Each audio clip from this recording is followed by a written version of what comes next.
Welcome to MJ Hobby Corner, everyone, and this is year 2 of our Fantastic Battles campaign. Woohoo! A little bit of homebrew rules and a tropical setting that we're playing in.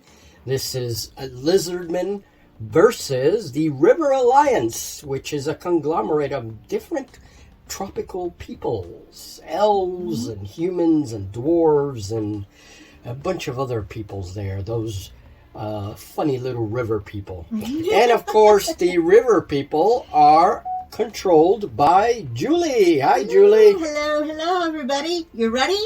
You ready for year 2? Let's get this going.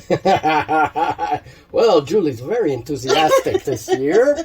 Last game, which was year 1, every turn is represented by a year in this game. Last year, we had a tabletop battle, and we ended up with partial victory. Mm-hmm. So what happens is, partial victories, you don't get the territory that you're in if you are challenged. You must win a full victory on a tabletop battle in order to win the territory. Right. So you do get things like influence, and you get gold, which can be used for recruitment. But that's it. So check out part 1 if you haven't seen it. And all right, well, let's start this year. Now, the first thing we do, first we roll initiative. Okay. And then once determining initiative, we then go to the diplomacy and recruitment phase. And that is before our year normally begins. Now, this is a tropical setting, so there are no seasons. But I do have cycles for the year. So before we can begin with the first cycle of this jungle area, let's do initiative and then determine diplomacy. Oh. 5. I rolled a 1. I love going first. Yeah, there's a 1, and Julie, you rolled like a 5, right? 5, yeah. That's fine. All right, so Julie, you go first. Okay. Diplomacy phase. Diplomacy. Now, we have little ambassador tokens. Here's your little ambassador, and they can go anywhere on this board. Ambassadors are not constricted. These are the NPC factions. We have dark elves, we have forest spirits, and we have coastal humans. Now, I can, a question. I can send my ambassador and then move, right? Correct. Your armies won't move until we get to the year, actually. Which, once we get to the first cycle of the year, then armies begin to move. Right. I think I'm going to go here. I'm going to send my ambassador to all right. So go ahead. You can take your little red ambassador. These are the fairies? This the nature spirits, correct? All right, so we're going to go there. Okay. And now you get to look at the diplomacy, and you have to roll a diplomacy roll to see if you are successful. And you can pick any of those treaties if you're successful. Don't let me know what the treaty is. Write it down. Flip over your little index card, and you reveal it to me when you think it's pertinent. Julie now rolls her diplomacy check. This roll is not entirely secret. This means I may suspect that the roll is successful, and that's okay. The important thing is keeping the treaty a secret. The diplomacy result tells us whether the NPC faction is hostile, neutral, or friendly. This little table affects what kind of treaty can be in place and the cost and influence of that treaty. Influence is won after battles or purchased at a cost of 50 gold per point of influence. This homebrew setup allows us to use diplomacy in the game. During my diplomacy turn, I then choose military support from the Dark Elves. Julie does not know this. This leaves me with 0 influence in my pool. During the recruitment phase, we can spend gold to recruit units, making up for casualties in the previous year. Julie spent 140 gold, or 140 points, to make up for the casualties and runaways in the previous battle. She chose 2 bear cavalry and 1 giant serpent with a toad magic user as a passenger. Meanwhile, for my recruitment option, I spent gold on a river worm that is also amphibious and some Raptor cavalry for a total of 111 gold. I also had 2 Piskid trolls, something I made up, on my reserve list that I will bring into my army in the next battle. The goal is to reach 780 points of units for this year. Diplomacy recruitment is now over, and we now go to the official start of the year. And the first is the monsoon cycle. Rains begin to fall all over the land. These heavy rains then flood the rivers and create swamps and flooded forests. Instead of birds moving into the forest, we have fish and all kinds of strange river creatures. Right. So the forest is now flooded. We can move in this phase. Our armies can move, but we do have to be careful how we move. Right. Okay?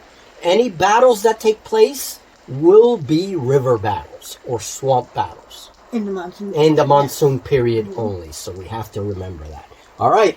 Beginning with you, because you won initiative. The magnetized map that I made is critical to the game.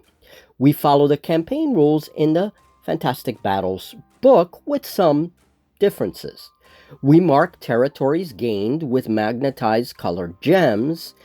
These gems do not move on the map. They only mark territories gained and are removed if a territory is lost. Army markers, on the other hand, move freely through friendly territories, that is, territories with the color of your gem. While green gems mark NPC factions, armies may only move through these territories if they have an alliance with that NPC. An empty territory is conquered on a roll of 3+, while unguarded opponent territories can be conquered on a 5+. When 2 army markers move into a territory, a tabletop battle is triggered. And that is the map phase in a handful. Okay, so your army has moved here. All right, so you went through the forest spirit territory and you're here. Julie is successful at conquering the territory neighboring the forest spirits. I'm going to move my main army. And I'm going to move here. I'm going to try to conquer that territory. And let's see, do I get any resistance? Yes, I do. I cannot conquer it. I was trying to get to you. I know. But that's not going to happen. All right. Monsoon cycle is now over. We get to the sun cycle. Now, the sun cycle, the rains have stopped. The jungle has begun to dry. And there's a lot more open land. So we're going to continue with the movement phase. Go ahead. So now that I'm here, that's a big territory. Yes. Okay. Okay, you have moved to this And I'm territory. gonna try to conquer it. Okay, roll. It's a 3 or over for that turf. Now you can also move into something that has a red gem, but you got to roll a 5 or over Okay. to conquer it because That's- I own it. You own it, right? Right. Okay. Nope, didn't do it this time. It was a 1. Okay, so you get resistance. You cannot do anything. All right. Well, that's cool. Now that I know your army is there, I'm going to move my army and challenge you Okay. for this big Serpent Pass. That's the territory. All right, Julie, a All right, tabletop let's battle, do it. another dry land Woo! battle, and we'll see. Julie and I are now tied because Julie has 2 territories and I have 2 territories. We are tied.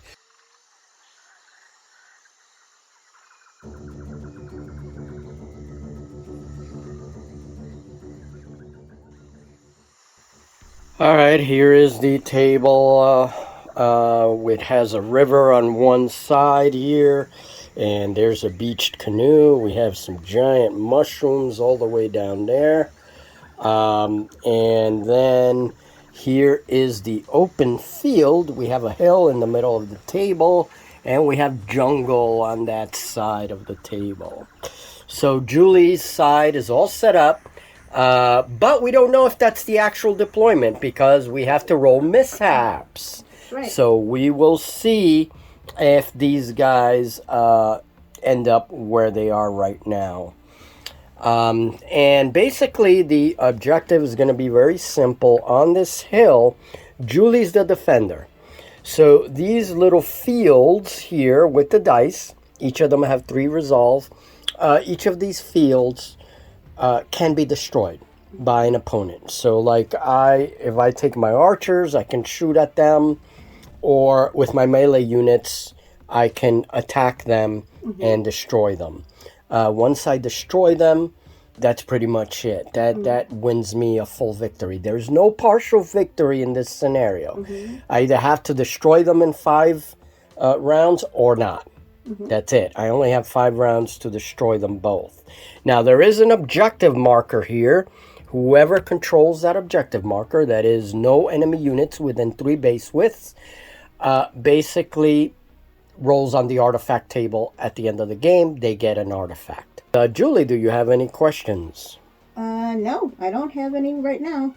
Okay. So there it is. Here is the table. And now we can go straight on to the mishap phase. Julie, good luck defending your food, your little farms here. Good luck staying alive. Let it begin. We are now going to turn round 1, the mishap phase. Just before I forget, those fields, Julie has the spell bless. She can cast it on those fields to regain a lost resolve. So, yeah, just wanted to make sure that was mentioned. All right, the mishap phase is done, and now the game deployments are here. So we have my worm, which was late. Yes, so it is pushed back towards the table edge there. We have 1 diseased unit of elite lizardmen, unfortunately, so they're down 1 resolve. We have enthusiastic archers who actually moved forward and are still in command range with the captain there, so that's good. They didn't move up too much forward. These guys are fine. This is my warlord. These guys were late. These are dark elf warriors. Now I'm going to reveal my treaty now, and my treaty was that I actually asked for military assistance from the dark elves. So that was my diplomacy, and I rolled a +1. Because I invested an influence point into it, so I gave it a +1, and it turned out that they were friendly. So I have military aid from the Dark Elves for the whole year, and it is represented here by these Dark Elf warriors, but they were late to battle. Thank you, warriors. All right. And then these guys lost resolve from being diseased. They are very low resolve, unfortunately. This is my magic user, and this is a group with the Raptor cavalry. We have these big fish people that are like trolls. This guy was late, so he's at the edge of the table. And then these guys, my salamanders, they're doing fine. All right, Julie, so you had a couple of mishaps. I did. These guys were enthusiastic. Okay. So they came forward. Your frogs, they're a little bit late, so they moved back. Okay. And then you have some infantry here who were enthusiastic. Right. They're out of command range now. I know. So they're going to be impetuous. Your bear was just a little bit late. Not too bad. We have your archers, which were right on time, no mishap. And then your bear cavalry. They're diseased. They were absolutely decimated by disease. And so you can see the resolve that they have left there. A couple of them came into the battle weak because of last time, our last battle. And then your mage is completely late. They're all the way back there. He's all asleep in the grass. Yeah. So, yeah, this is the big snake with the little toad in the middle. And we can now get this game going. Let's get this game going. Let's do it.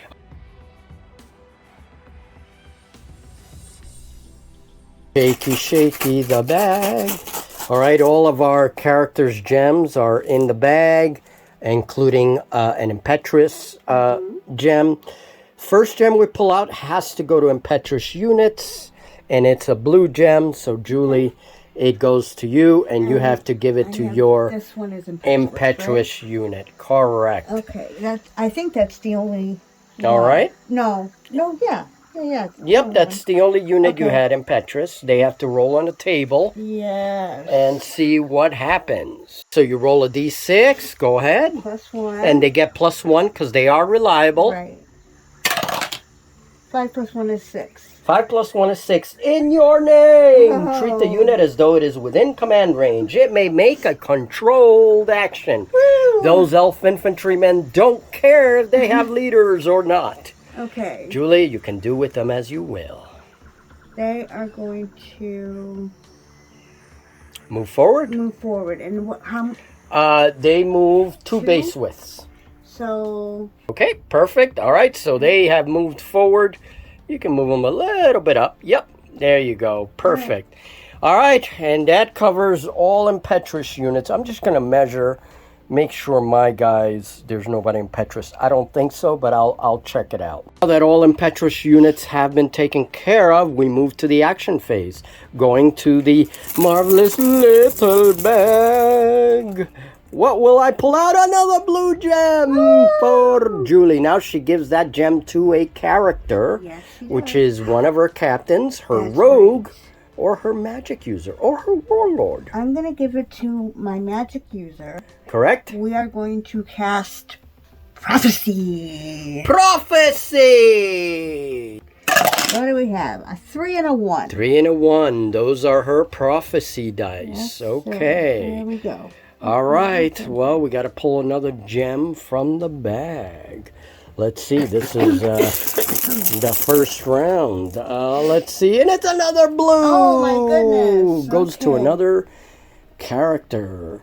I'll just wait for you to move your army. How's that? You know, just. Okay.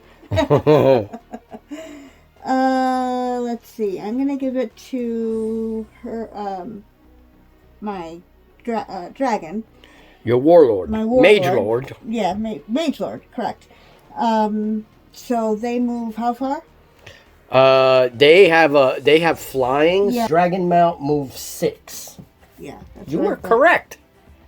You were correct, young lady. Yep. And they have flying as well. That's not gonna work. Yep, just move them to where they can stand best.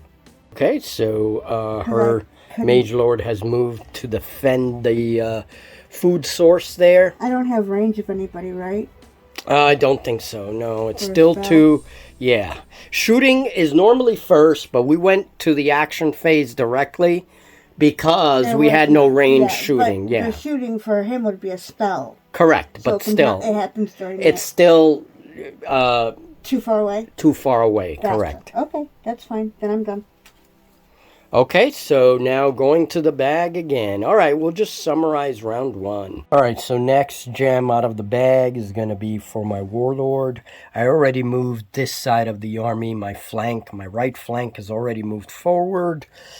And first things first, I'm going to move these dark elf warriors forward. I'm going to turn them a little bit on the corner. And then they're going to move forward. Try to avoid traffic jams. Then my warlord, I'm only going to move him.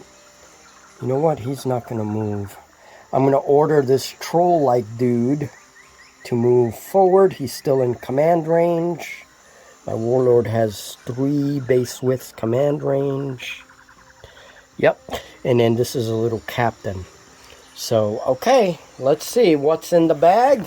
This round, we're 2 gems away from ending the round 1. Let's see, what is this? It's green. Give it to my captain there. And then let's move the archers forward. Looks like we may have a shooting phase next round. We're going to move them forward. Move my captain forward as well so he stays in command range. And he gets the gem. And then these guys, you know what? I'm going to turn these guys. So I'm going to turn these guys roughly 45 degrees. You're supposed to do that from the corner. So we're going to do that following the stick. And then move them. They move 2. I'm going to move them right close to my captain. Right there. And just to keep them close. And Julie, this is the last gem, I think. It should be mine. No, there's 2 more gems in there. Oh, one of them was mine. Okay. So this is what happened earlier. Green. This is probably my impetuous gem. Because I have no other leaders to give that gem to. So, Julie, you have a blue gem. All right. And that will end the round. What is Julie going to do? We're going to go into round 2. This group here. You're going to give it to your rogue? Yes. And he is a group, right? He's attached to that company. And it's 2? Right. Okay. So move him up, and then you can put your gem, and then those guys move right next to him. Very good. Well, this round is now over. No shooting phase this round. No melee phase. But now in the next round, round 2, we do shooting first. We have to check for shooting and see if there's any range. All right, let's do it. Round 2.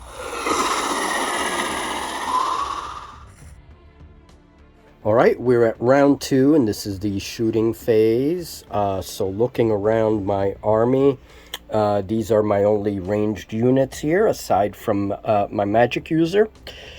And so my archers, they have a shoot stat of 3-2, which means anything within short, that is 2 base widths distance, I get 3 dice. And anything farther away up to 5 base widths, I get 2 dice. So I have to shoot at the closest thing, and there is one of her little farms. Now, they are 4+ to hit. They have a 4 defense. And of course, we're saying that the arrows are probably lit with fire in order to do damage. And I got 1 hit, Julie. So 1 die damage to your little field. We're going to put a little smoke there just for theatrics. And that's it. I mean, yeah, that is it. Of course. Julie has prophecy dice. Of course. I want to leave this one, so we'll do the 3. I'll give you the green one. You'll give me the green one? Yeah. So the green one is a 3. So instead of a 6, I get a 3, which is not a hit. And thanks to her prophecy dice, I do no hits. I love that. Oh, I don't love that. That sucks. All right. We're going to have to get down to business. All right, Julie, let's check your archery. It doesn't look like you have range to anything or line of sight. No. So shooting phase is over. All right, green gem, that is mine. I'm checking impetuous units. I just measured all of my captains have 2 base widths. So these guys are all in command range. My warlord has 3 base width command bubble. So they're good. My magic users commanding these guys. And everybody's good here. Nobody's impetuous. Julie, any impetuous units? Yes, I have 1 right there. All right. Well, first, let me finish by giving this gem to one of my captains, and then we'll continue. And now I think my captain's going to move up.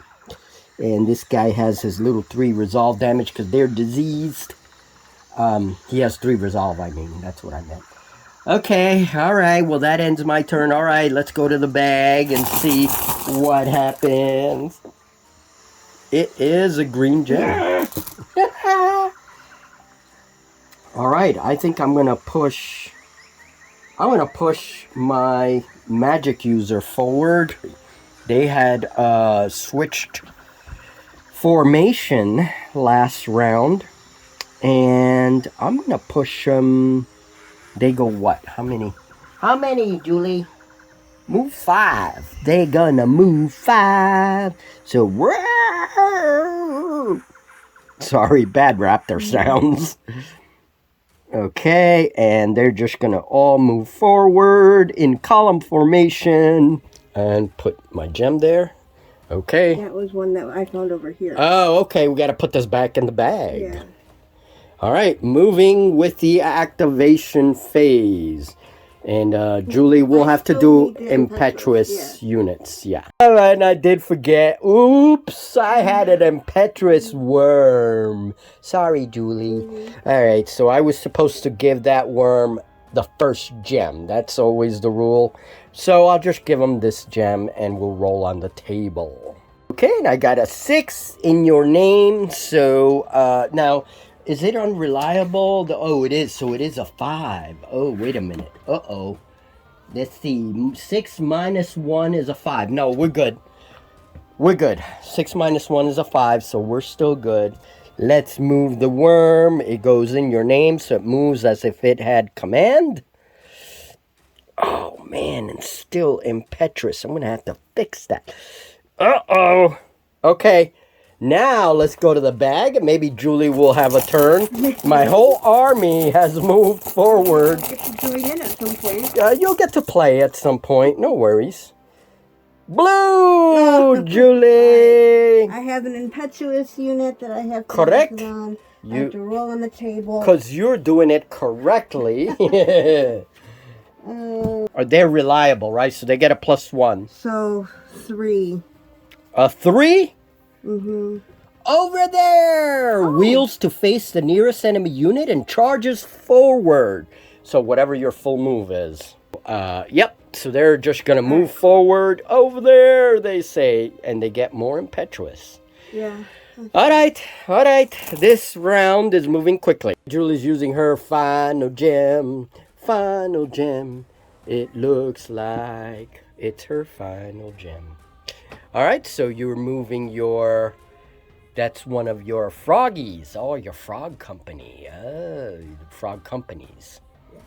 With the captain right there, frog captain. Very good. All right, round 2 is over. And so we had one of my archer companies damaged by her spell, magic missile.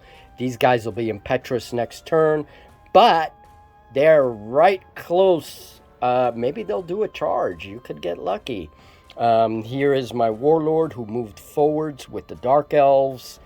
We have my cavalry who's in column formation. And these guys went into column formation and they're moving forward. We have an artifact here, so I suspect we're going to be fighting for that. And Julie, it looks like you went forward. Mm-hmm. No mishaps. As far as we know, we have your magic user right there. Mm-hmm. And you have 1 prophecy dice left, which you have to use up, and then you can re-roll. And then I have a worm that's going to be impetuous as well. So we have 2 impetuous units. All right, round 3, shooting phase.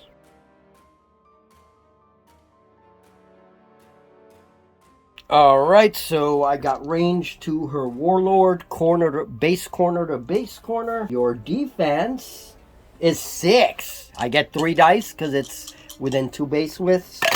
And I rolled 1 6. Not anymore.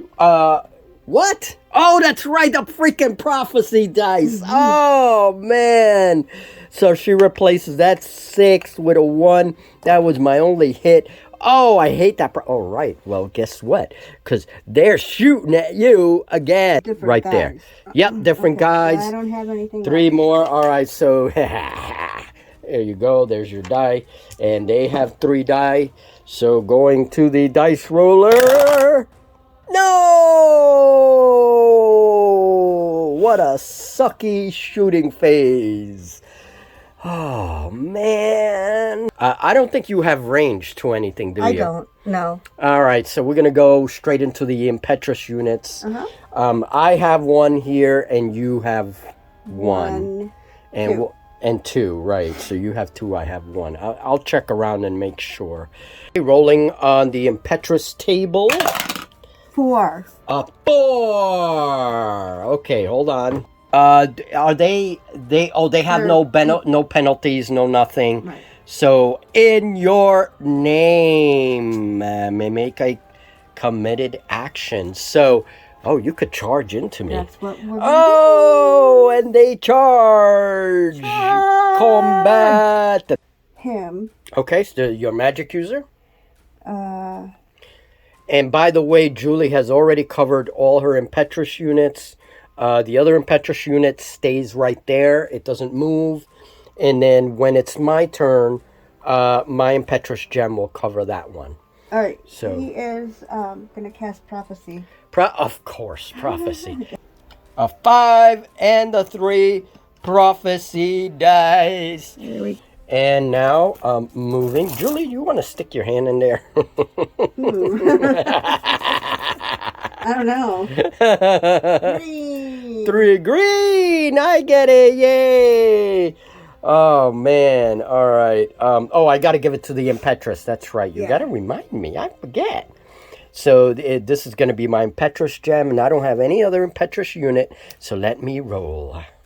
All right, so impetuous unit, 1d6, and I get -2 because... -1, I'm sorry. I am unreliable, so -1.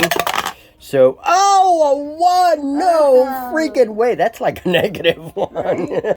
The worm said, nope, I'm not doing this. That's 2 base widths, and he only has 1 left, so he's going to move forward. But he's facing the rear. Oh, I hate impetuous units. Go ahead, Julie. Go. Choose a gem. Julie. Blue. Blue. Oh, no. All right, Oh, the rogue. Oh, wow. And they're advancing towards that artifact.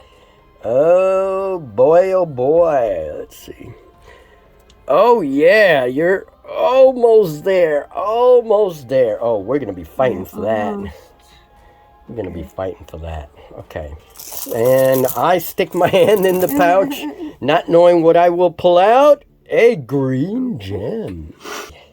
If I give it to my magic user, and we're going to change formation, and they're going to go back into group formation. Okay, so let me do that.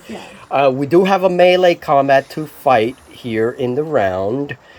Julie injured one of my companies here, took damage from a magic missile. We have my warlord, which has moved up, and I'm trying to get to those farms there. I don't know if I'm going to be able to do it. My archers have formed column formation to make space here. And then you use the prophecy dice to get that spell to work. Right. This is Julie's infantry along with the ancient bear. They've moved up. And basically that's it. We were setting up for melee combat. And man, when these lines clash, forget it. So let's take care of this melee combat, and then we'll go into shooting phase 4. All right, so Julie has charged me with a tremendous charge here. Now her bear riders have furious charge. They have a bunch of bonuses. And so they get total of 7 dice because they also charge. They get +1 to their melee. So that's an additional die. Now, Julie, you rolled what, 5 hits? 5 hits. Damn. All right. So we're going to split them up between these 2 companies. All right.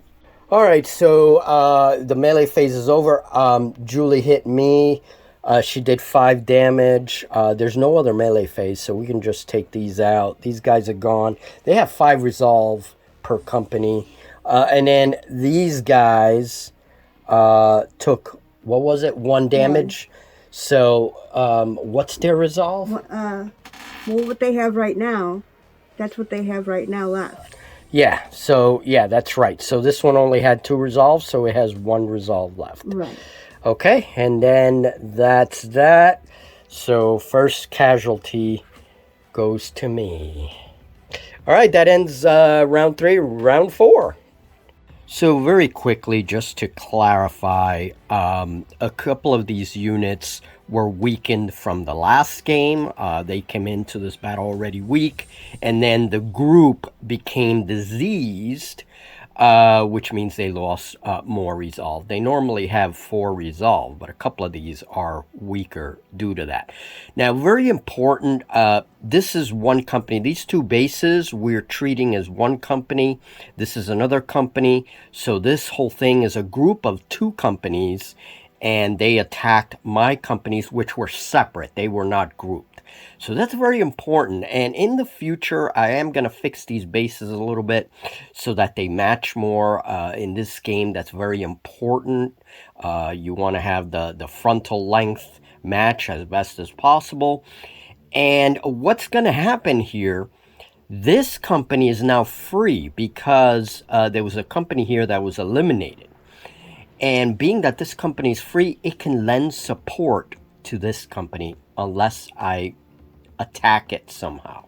So that's going to be very important for the next round. I just wanted to clarify. All right, well, that finishes part 1 of this video. We will continue with part 2 as soon as possible. We'll finish this battle. And it's possible that Julie and I play 6 rounds instead of 5. We'll see. I think we've agreed to that, so we may see a slightly longer game in part 2 of this video. It also makes me wonder what kind of diplomatic treaty she has going on. She hasn't revealed that yet. So we'll have to see in the next video and the rest of the map phase and see what happens. All right, folks, thank you very much, and I'll see you in part 2 of Year 2, Conquest of the Emerald Realms. Have a great one.